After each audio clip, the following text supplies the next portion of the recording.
हम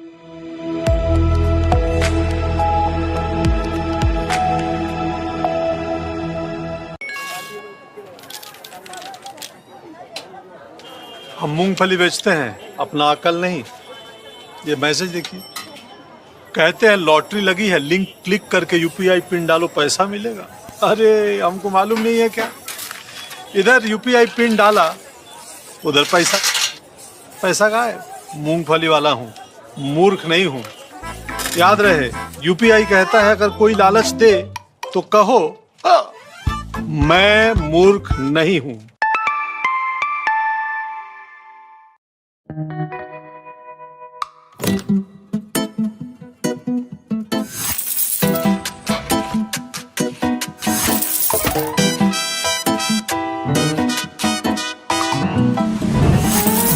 तो घर चले? मैं सोच रहा था स्टेकेशन करें। Godrej Interior का ड्रीम होम फिएस्टा देता है up to 35% off and a chance to win free furniture. तो आप कितना सेव करोगे? भ्रष्टाचार से सब बर्बाद है, क्या देश सच में आजाद है? नमस्कार, मैं ज्योति श्रीवास्तव और आप देख रहे हैं सी न्यूज भारत। आज हम चर्चा करेंगे शिक्षा विभाग से जुड़े भ्रष्टाचार की। जी हां, भ्रष्टाचार एक कपटी ताकत है जो समाज के हर स्तर पर व्याप्त है और शिक्षा पर इसका प्रभाव विशेष रूप से विनाशकारी है। भ्रष्टाचार से ग्रस्त शैक्षणिक प्रणालियां ज्ञान और कौशल प्रदान करने की अपनी प्राथमिक भूमिका को पूरा करने में विफल रहती हैं, जिससे गरीबी और अविकसितता का चक्र चलता रहता है। शिक्षा पर भ्रष्टाचार का प्रभाव न केवल व्यक्तिगत छात्रों के लिए बल्कि पूरे समाज के लिए हानिकारक है, क्योंकि यह आर्थिक विकास, सामाजिक समानता और लोकतांत्रिक शासन की नींव को कमजोर करता है। शिक्षा में भ्रष्टाचार कई रूप लेता है, जिनमें से प्रत्येक के अपने अपने परिणाम होते हैं। धन के गबन को लेकर नौकरी में भाई भतीजावाद तक भ्रष्टाचार शिक्षा की गुणवत्ता को कमजोर करता है और शैक्षणिक संस्थानों में जनता के विश्वास को भी खत्म करता है। शिक्षा में भ्रष्टाचार के कई आम रूप हैं, जिन पर आज हम चर्चा करेंगे। इस वक्त हमारे साथ कुछ मेहमान मौजूद हैं। पालक महासंघ के प्रदेश महासचिव प्रबोध पंड्या जुड़ चुके हैं, भाजपा नेता नीलेश करार जुड़ चुके हैं, प्रीतम सिंह डांगी इस वक्त हमारे साथ हैं और हमारे संवाददाता प्रयास विश्वकर्मा भी इस वक्त हमारे साथ मौजूद हैं। आप सभी का आज की इस चर्चा में शामिल होने के लिए बहुत बहुत स्वागत है आप सभी का। शुरुआत करेंगे हम पालक महासंघ से, प्रबोध पंड्या से। सबसे पहला सवाल यह है आप सभी से कि शिक्षक और प्रशासक ग्रेड, प्रवेश या अन्य शैक्षणिक एहसानों के बदले छात्रों या अभिभावकों से रिश्वत की मांग कर सकते हैं, तो क्या यह ऐसा संभव है कि उनके प्रवेश के नाम पर उनसे रिश्वत की मांग की जाए और क्या यह उचित होगा? प्रबोध जी बताइए। जी नमस्कार। नमस्कार। मेरी आवाज पहुंच रही है? जी जी। देखिए, शिक्षा में तो इस समय स्थिति ये है कि कुछ भी संभव है। देश में शिक्षा में कुछ भी संभव है किसी भी स्थिति में, क्योंकि पूरा शिक्षा विभाग भ्रष्टाचार में डूबा हुआ है। चाहे आप प्रवेश से शुरू कर लीजिए, नौकरी से शुरू कर लीजिए, फीस से शुरू कर लीजिए, स्कूलों से शुरू कर लीजिए, शिक्षकों से शुरू कर लीजिए। अब तो स्कूलों की शिक्षकों की छुट्टियां देने के लिए भी 500-500 रुपए रिश्वत लेने लगे हैं। कोई शिक्षा में भ्रष्टाचार का कोई स्तर ही नहीं रह गया है। ठीक है, भाजपा नेता हमारे साथ इस वक्त जुड़े हैं, हम उनसे भी उनका भी रुख लेते हैं। आप बताइए, इस मुद्दे पर आपका क्या कहना है? आप तो सत्ता पक्ष में हैं और इस प्रकार के भ्रष्टाचार अगर शिक्षा विभाग में हो रहे हैं और ये रिश्वतखोरी अगर प्रवेश के नाम पर ली जा रही है तो ये कितनी उचित है? देखो मैडम जी, मेरा तो सभी को नमस्कार। नमस्कार। कहना तो ये है कि शिक्षा पे जो भ्रष्टाचार की आप पॉलिसी चल रही है सरकार की, शिक्षा पे नहीं सभी में, तो हमारे यहाँ तो जीरो पॉलिसी है। अगर किसी की शिकायत आती है और अगर शिकायत आने पर उसकी जांच होती है और अगर सामने वाला दोषी पाया जाता है तो उस पर कार्रवाई होती है। लेकिन आखिर मेरा सवाल यह है नीलेश जी कि आखिर ये सब मामले उभरते ही क्यों हैं? क्यों रिश्वत मांगी जाती है। जो अभिभावक देने में सक्षम होते हैं उनके लिए तो ठीक है, वो अपने बच्चों के लिए हर वो मुमकिन कोशिश करते हैं जो उन्हें एक अच्छी शिक्षा की ओर आगे बढ़ाए। लेकिन जो अभिभावक इसमें सक्षम नहीं है, वो अगर रिश्वत देने में नहीं सामर्थ्य रखते हैं, उतनी रिश्वत नहीं दे सकते, तो आखिर वो अपने बच्चों को कैसे पढ़ाएंगे। तो रिश्वत का ये जो मुद्दा है, ये शिक्षा विभाग में आखिर इसकी जड़ें कितनी मजबूत हो चुकी हैं और इस पर आपकी सरकार क्या काम कर रही है इसकी जड़ों को खत्म करने के लिए, भ्रष्टाचार की। सरकार तो लगी है हर एक विकास के कामों में, और शिक्षा में अगर कहीं भ्रष्टाचार होता भी है तो ये जानकारी में होना चाहिए। अब सरकार को अगर जानकारी लगती है कि यहाँ भ्रष्टाचार चल रहा है तो उसकी जांच भी होती है और कार्रवाई भी होती है। लेकिन अगर अंदर कोई भ्रष्टाचार चल रहा है और ये हमारी जानकारी में नहीं है तो फिर अपन कैसे कह सकते हैं कि हाँ भ्रष्टाचार चल रहा है। कोई बताए तो सही भ्रष्टाचार कि हाँ ये भ्रष्टाचार हो रहा है। प्रीतम सिंह नांगी, आप नीलेश जी की बात से कितना सहमत हैं? मैडम, नीलेश जी ने जो कहा है मैं उस बात से किसी भी हद तक सहमत नहीं हूँ। वस्तुतः यदि देखा जाए तो जनमानस में नैतिकता जो है वो पूर्णतः समाप्त हो चुकी है और भ्रष्टाचार के मुद्दे पर भारत में ऐसा कोई भी कानून नहीं है जिसमें सेवानिवृत्ति दी जा सके। जबकि होना यह चाहिए कि एक बार भ्रष्टाचार में लिप्त किसी व्यक्ति को यदि पूर्णतः दोषी साबित कर दिया जाए और वो अपना दोष न्यायालय उसको स्वीकार करता है कि हाँ ये दोषी है, उस स्थिति में उसको निलंबन की बजाय सेवानिवृत्ति देना चाहिए। जब तक दंड का भय नहीं होगा तब तक भारत में भ्रष्टाचार बंद नहीं होगा मैडम। और इसके लिए जनप्रतिनिधियों को ऐसे कोई कानून बनाना चाहिए और इसके लिए प्रयास करना चाहिए, जो कि शायद अभी फिलहाल में संभव नहीं दिख रहा है।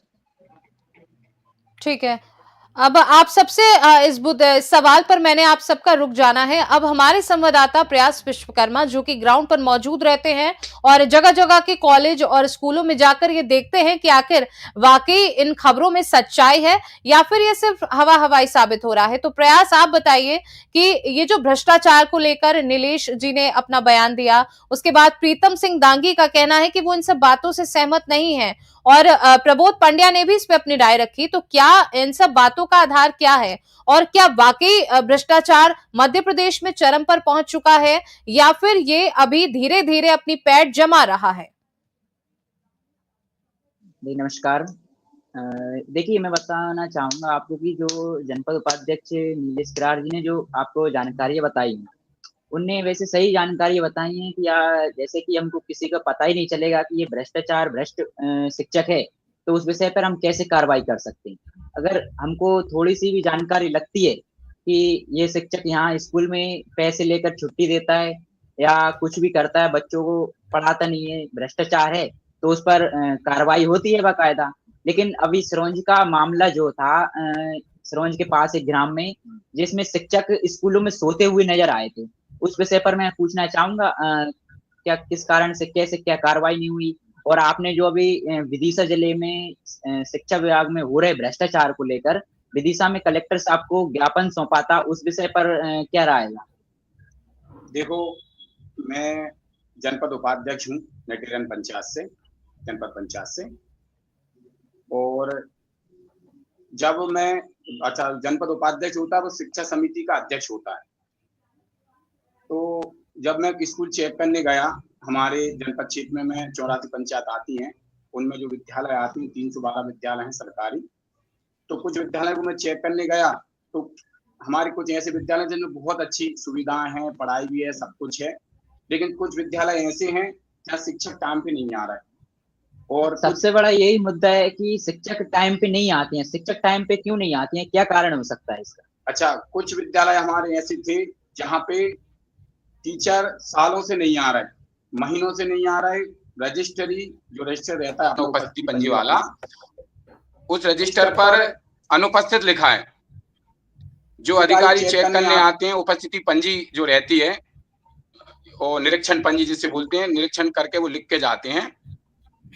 उस पे भी वो लिख रहा है कि ये शिक्षक अनुपस्थित है। हाजिरी रजिस्टर, उपस्थिति रजिस्टर में भी लिखा रहा है कि अनुपस्थित है। और यहाँ से जो स्कूल का प्रभारी है वो लिख के भेज रहा है कि ये शिक्षक अनुपस्थित है। फिर भी उसकी सैलरी आ रही है। तो आपके तो इस विषय को लेकर मैं ठीक है, कलेक्टर साहब के यहाँ अभी जांच कराने गया। मैं बीच बीच में आपको रोकूंगी।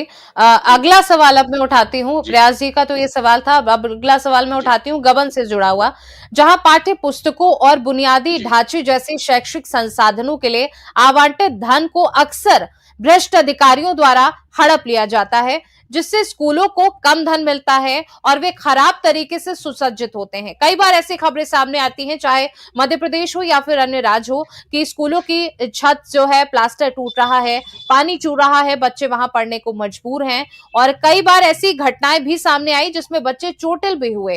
तो ये जो सरकारी धन आता है स्कूल के विकास के लिए, स्कूल के कामों के लिए, वो बीच में ही अधिकारी उसे उसका गबन कर लेते हैं और स्कूल तक वो राशि ही नहीं पहुंच पाती है, जिससे स्कूल में जो होने वाले विकास कार्य हैं वो रुक जाते हैं। तो आखिर इसका जिम्मेदार कौन है? इस पर काम क्यों नहीं हो रहा है? आखिर कैसे इतना बड़ा जो सरकार की ओर से जो धन आता है वो कैसे बीच में रुक जाता है? तो इस पर कोई काम अब तक क्यों नहीं हो रहा है? अक्सर ऐसी खबरें हम देखते हैं। इस पे जिम्मेदार की अगर बात की जाए मैडम, तो जिम्मेदार तो उसमें बनती है, और उसमें अधिकारी की भी बनती है, और जिस विभाग का जो मंत्री है उसकी भी जिम्मेदारी बनती है उस शिक्षा विभाग को कैसे चलाएगा। क्योंकि मैं ये मानता हूं मुखिया जो है, अगर उस मुखिया उस परिवार को देखकर नहीं चलेगा तो उस परिवार में परिवार बिखर जाएगा।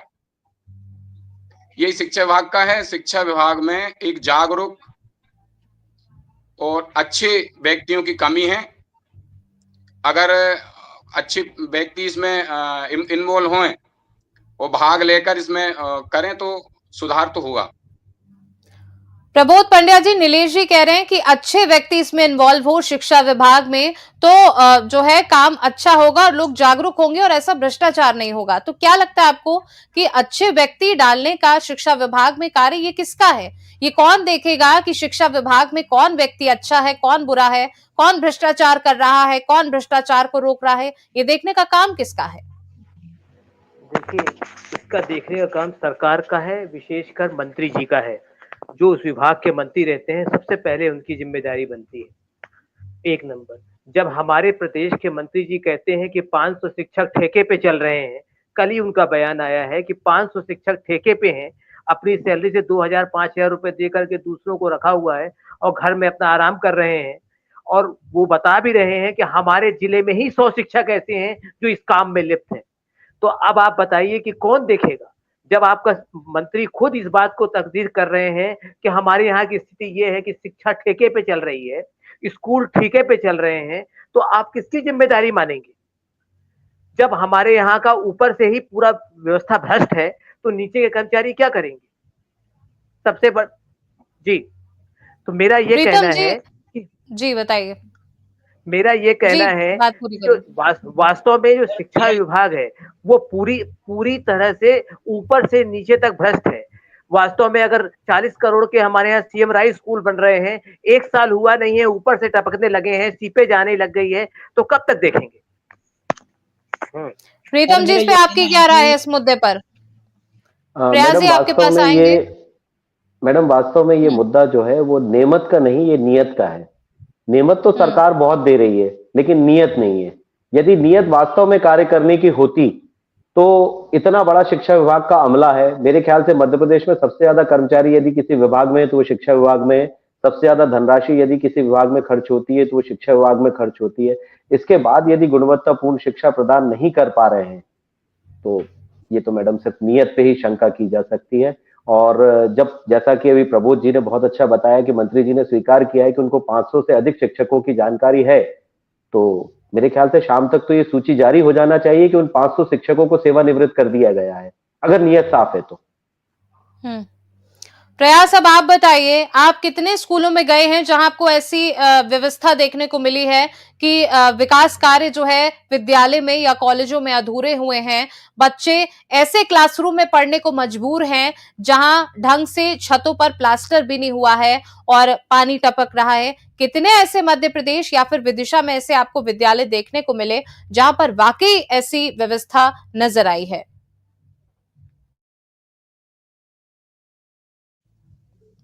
देखिए मैडम, बताइए विदिशा जिले प्रयास। के नटेरन जनपद पंचायत में ही ऐसा मामला है कि जिसमें स्कूलों में मरम्मत नहीं हुई है, और नटेरन पंचायत के अंतर्गत आने वाले जितने भी ग्राम हैं, उसमें मैं कई स्कूलों में गया हूँ देखने के लिए, तो कहीं पर शिक्षक नहीं है। अगर शिक्षक हैं तो पढ़ाई नहीं हो रही है, बच्चे बाहर बैठे हुए हैं और बच्चे पढ़ नहीं रहे हैं। ऐसा कहकर पूरी अटेंडेंस शिक्षक नहीं आ रहे हैं, फिर भी पूरी उनकी हाजिरी बाकायदा उनकी पूरी भरी जा रही है, पूरी सैलरी आ रही है। इस विषय को पूछना चाहूंगा कि जो सैलरी आ रही है वो कैसे आ सकती है, जब शिक्षक स्कूल में अनुपस्थित है लेकिन उसकी अटेंडेंस पूरी रजिस्टर में भरी हुई है, फिर सैलरी कैसे आ सकती है उसकी। बिल्कुल और भी नीलेश जी, छात्रों को सीधा सीधा सवाल है ये प्रयास का कि अगर शिक्षक अनुपस्थित है, रजिस्टर में उसकी अटेंडेंस मेंटेन है, तो आखिर सैलरी कैसे आ रही है? सैलरी किसी के अकाउंट में जाने से पहले ये क्रॉस चेक क्यों नहीं होता कि वाकई वो विद्यालय में उपस्थित थे भी या नहीं थे? और जैसे कि अभी प्रयास ने बताया कि विद्यालय वाकई में ऐसे हैं जहां पर विकास कार्य अभी भी अधूरे हैं, तो उसका जिम्मेदार कौन है और उस पर काम कब शुरू होगा इन सब चीजों पर? उसका जिम्मेदार मैं अधिकारी को मानता हूं। शासन पूरा पैसा दे रही है, लेकिन अधिकारी जो हैं वो भ्रष्टाचार में लगे हुए हैं। ये मुद्दा जो प्रयास ने बताया, ये मैंने भी उठाया। अभी कलेक्टर साहब को 16 तारीख को मैं शिकायती आवेदन दे के आया हूँ। ये बरुआ खार है गांव, तो इसके जहाँ विषय में कार्रवाई अभी तक क्यों नहीं है? जब आपने कलेक्टर साहब को ज्ञापन सौंपा है तो अभी तक कार्रवाई क्यों नहीं हुई है? सैलरी जांच पूरी कैसे आ रही है? जांच चल रही है। कलेक्टर साहब उसकी जांच करवा रहे हैं, और जो शिक्षक अनुपस्थित हैं और उनकी वेतन मिला है, और जो दोषी अधिकारी हैं उन पर कार्रवाई होगी। कलेक्टर साहब ने मुझे आश्वासन दिया है। अब अगला सवाल भाई भतीजावाद से जुड़ा हुआ है, जो अक्सर हम जो है ऐसे विभागों में देखते हैं।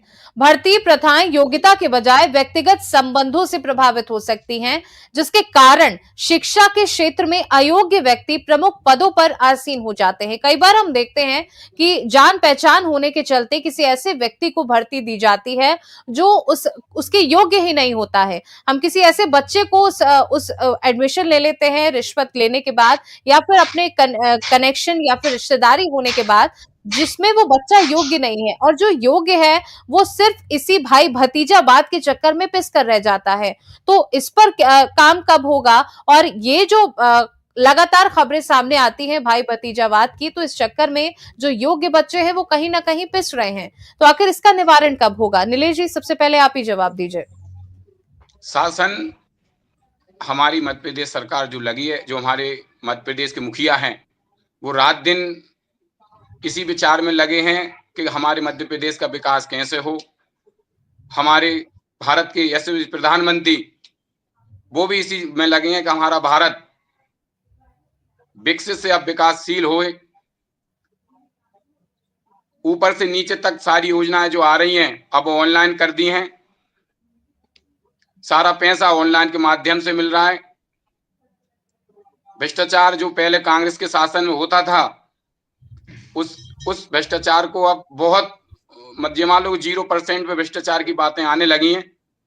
हाँ, लेकिन कुछ कमियां हैं, तो आने वाले समय में वो भी सुधार हो जाएगा। हम लगे हैं। हमारे नटेरन में जो कुछ कमियां आई हैं अभी मुझे, जो मैंने देखी हैं, तो उसमें मैं पूरा प्रयास कर रहा हूं सुधार करने की।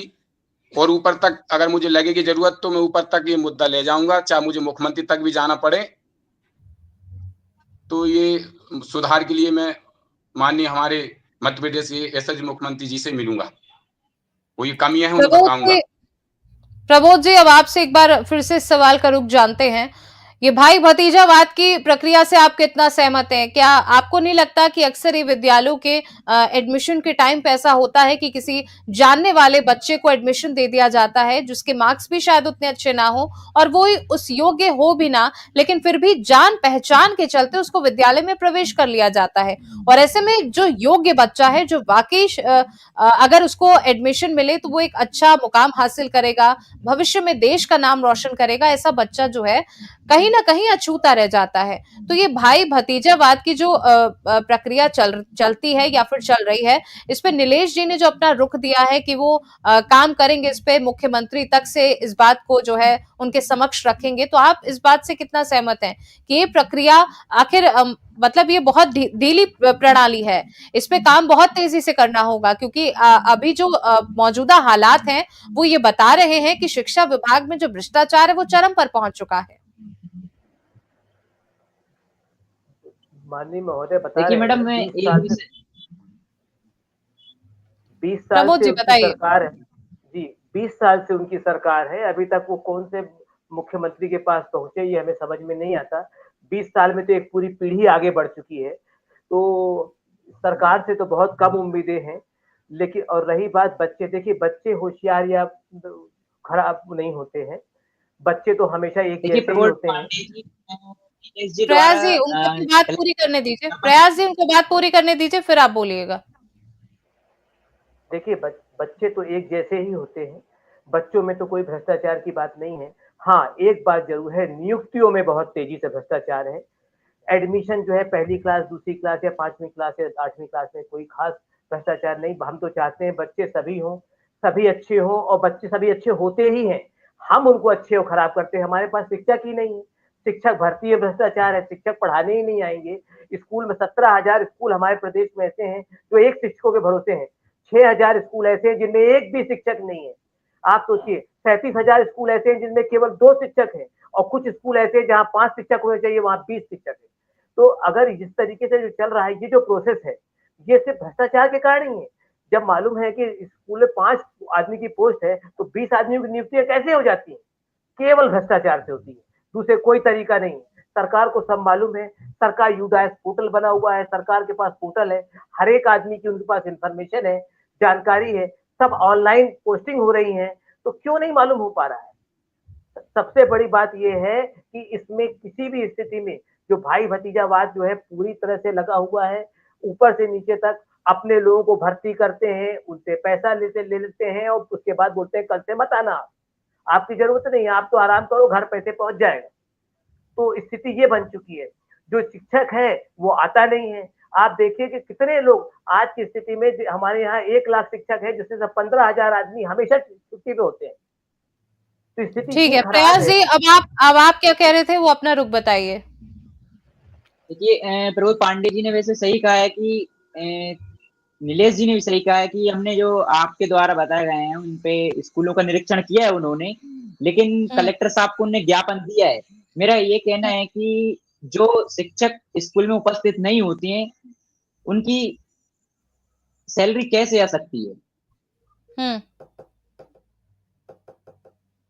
ठीक है। ये तो बड़ा घोटाला है, प्रीतम ये प्रीतम इतना प्रीतम सिंह दांगे, आप बताइए, प्रबोध जी को तो सरकार से उम्मीद खत्म हो चुकी है, अब आपकी क्या उम्मीदें हैं सरकार से इस मसले को लेकर? मैडम, शिक्षा विभाग में यदि भाई भतीजेवाद की हम बात करते हैं तो पहले तो हमें इसको 2 हिस्सों में बांटना चाहिए। पहला हिस्सा एडमिशन, और इसमें भाई भतीजावाद। तो ये तो हम्म, एक हास्यास्पद बात हो जाएगी कि कोई व्यक्ति अपने परिवार के सदस्य को सरकारी स्कूल में प्रवेश दिलाना चाहता है और वहां उसे किसी आवश्यकता की जरूरत पड़े, क्योंकि सरकारी स्कूलों में आदमी वैसे ही प्रवेश नहीं दिलाना चाहता। सरकारी स्कूल आज के समय में मजबूरी की व्यवस्था बने हैं। जो पालक गरीब है और मजबूरी में जो कहीं नहीं पढ़ा पा रहे, वही सरकारी स्कूल जाते हैं। यानी गुणवत्तापूर्ण शिक्षा के लिए तो कोई व्यक्ति अपने बच्चे को सरकारी, क्योंकि हम सिर्फ शालेय शिक्षा की बात कर रहे हैं, तो यानी आधा प्रश्न तो जो है वो हास्यास्पद स्थिति में है। दूसरे प्रश्न की अगर हम बात करते हैं नियुक्तियों में भाई भतीजावाद, तो ये बिल्कुल तय है कि नियुक्तियों में भाई भतीजावाद होता है, और यहाँ पर अपने चहेतों को ही दिया जाता है, अच्छी पोस्टिंग्स दी जाती है। और दूसरी बात, यदि कोई खुदा ना खास्ता अच्छा व्यक्ति इस प्रक्रिया में भर्ती हो भी जाए, तो जो एजुकेशन डिपार्टमेंट का कहाँ हुआ सिस्टम है, बना हुआ कहाँ है, हुआ है, उसमें हमें बताइए उसमें ना। उसको भाई पढ़ाने भी भतीजावाद नहीं हुआ दिया कहाँ जाता, है? उसमें उसको नहीं पढ़ाने नहीं, भी नहीं दिया जाता अगर है। कहीं हुआ है तो उसे आप बताइए ना।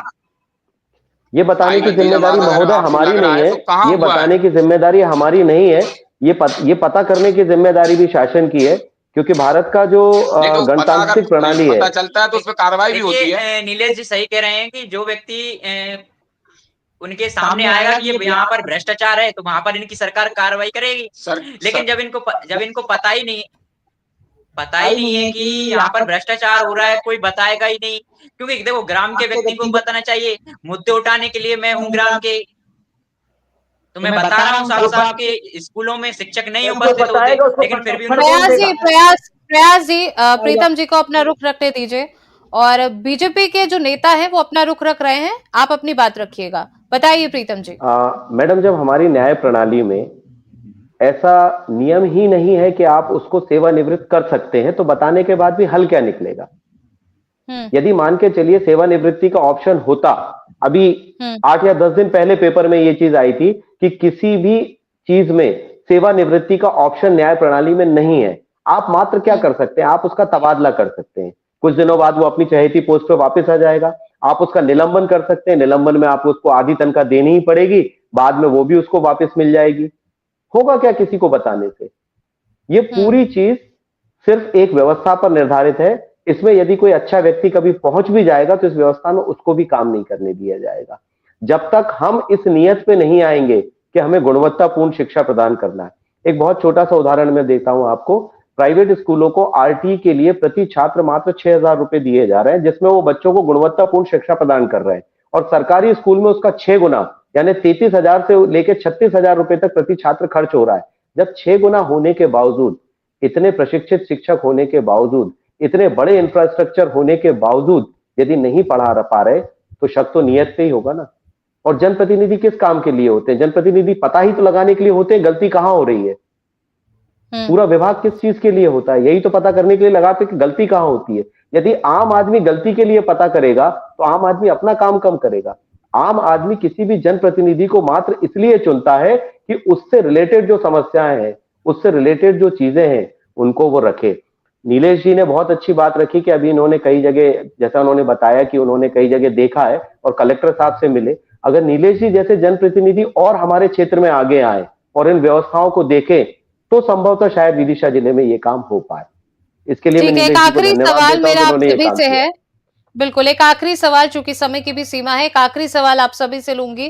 परीक्षा में धोखाधड़ी, आजकल पेपर आउट होना आम बात हो गई है। छात्र शिक्षकों और नेताओं की मिली भगत से धोखाधड़ी कर रहे हैं, जिससे शैक्षणिक योग्यता की विश्वसनीयता जो है वो कम होती जा रही है। तो ऐसे में ये पेपर आउट होने के बाद जो अभ्यर्थी हैं वो काफी प्रयास करते हैं, काफी मेहनत से उस परीक्षा भर्ती की तैयारी करते हैं, लेकिन जब ये पेपर आउट हो जाता है उसके बाद उन शिक्षकों को इसका माफ कीजिएगा, उन अभ्यर्थियों को इसका खामियाजा जो है वो काफी भारी रूप से उठाना पड़ता है। तो ऐसे में ये पेपर आउट होने वाली जो प्रक्रिया चालू हो गई है, भर्तियों में धोखाधड़ी हो रही है और परीक्षाओं में जो धोखाधड़ी हो रही है, उस पर किस प्रकार से लगाम लगाई जा रही है?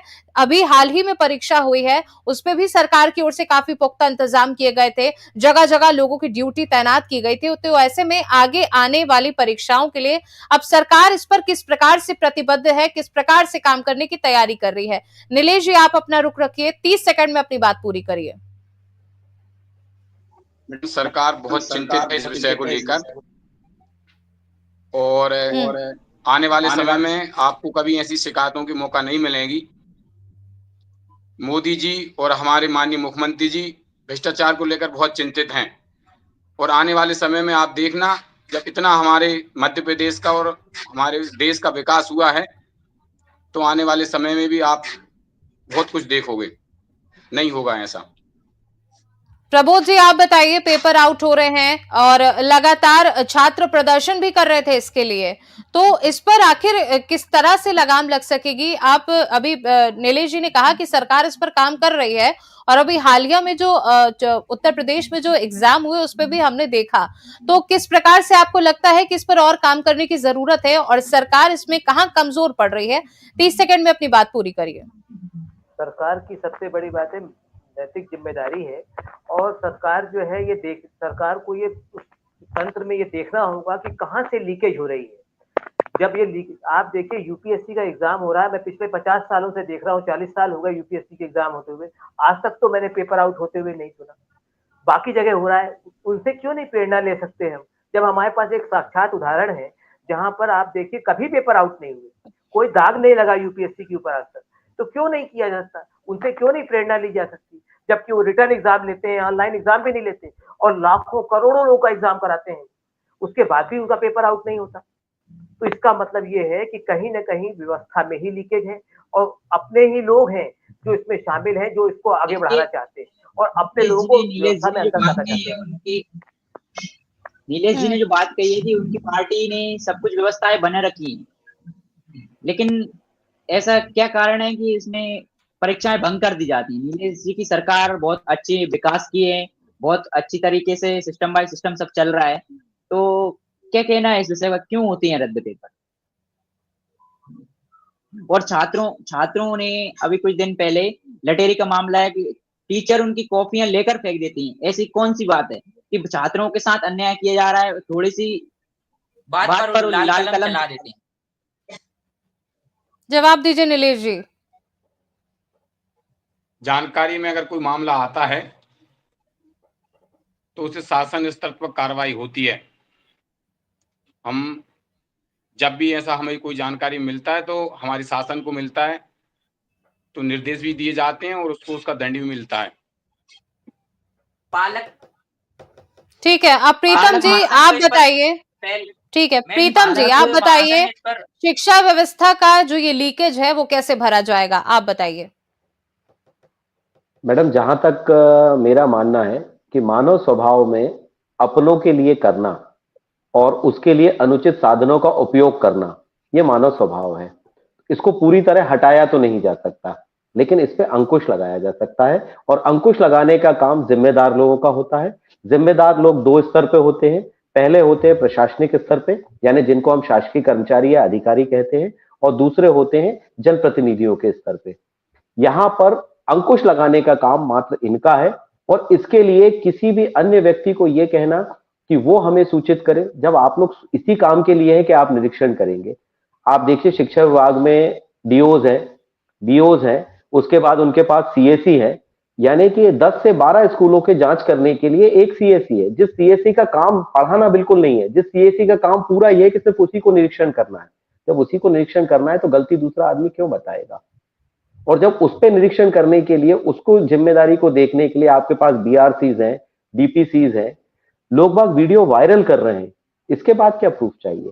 और जहां तक हम, जैसा कि नीलेश जी ने बताया, आप कलेक्टर को देंगे, कलेक्टर उच्च अधिकारियों को भी, जब शिक्षा मंत्री स्वयं इस बात को स्वीकार कर रहे हैं कि उनकी जानकारी में चीज है, तो उनकी जानकारी में चीज होने के बाद फिर तो जानकारी देना या कुछ बताना या कुछ कहना, मुझे तो नहीं लगता कि गलत है। सब कुछ हो रहा है, सबको पता है, मात्र दंड नहीं दिया जा रहा है। और जैसा कि रामचरितमानस में भी लिखा है कि भय बिन प्रीत न होत गोसाई। यदि वास्तव में शिक्षा के स्तर को ऊपर उठाना है तो भ्रष्ट कर्मचारियों को इस पूरी प्रक्रिया से बाहर करना होगा, क्योंकि वो सुधरेंगे नहीं, उनको बाहर ही करना एकमात्र रास्ता है। और शिक्षा विभाग में ये सब संभव है। बहुत बड़ा डिपार्टमेंट है, इस डिपार्टमेंट में बहुत बड़े ऑपरेशन की जरूरत है और उसके बाद जो सही तरीके से काम कर रहे हैं, सिर्फ क्योंकि अगर जब तक ये फफूंद रहेगी यहाँ पर, ये गलत लोग यहाँ पर रहेंगे, तब तक वो अच्छे लोगों को भी काम नहीं करने देंगे, उनको भी ये लोग संक्रमित कर देंगे। बिल्कुल, मैं आपको अब यही रोकूंगी क्योंकि समय की एक अपनी सीमा है। तो अब हाँ, इस चर्चा को प्रयास जी, इस चर्चा को हम यही समाप्त करते हैं। आप सभी लोगों का हमारी आज की इस चर्चा में जुड़ने के लिए बहुत बहुत धन्यवाद। शिक्षा पर भ्रष्टाचार का प्रभाव गहरा और दूरगामी है। ये शिक्षा की गुणवत्ता को कमजोर करता है, असमानता को बढ़ाता है और आर्थिक और सामाजिक विकास को बाधित करता है। शिक्षा में भ्रष्टाचार का मुकाबला करने के लिए एक बहुआयामी दृष्टिकोण की आवश्यकता है, जिसमें प्रभावी शासन, पारदर्शिता, जवाबदेही और नागरिक भागीदारी शामिल हो। शिक्षा क्षेत्र में भ्रष्टाचार को संबोधित करके हम ये सुनिश्चित कर सकते हैं कि सभी छात्रों को गुणवत्तापूर्ण शिक्षा तक पहुंच प्राप्त हो, जिससे वे अपनी पूरी क्षमता तक पहुंच सके और समाज की बेहतरी में योगदान दे सके। आज की इस चर्चा में बस इतना ही। फिलहाल के लिए देश और दुनिया की बाकी खबरों को जानने के लिए आप देखते रहिए सी न्यूज़ भारत। हर खबर आपके साथ।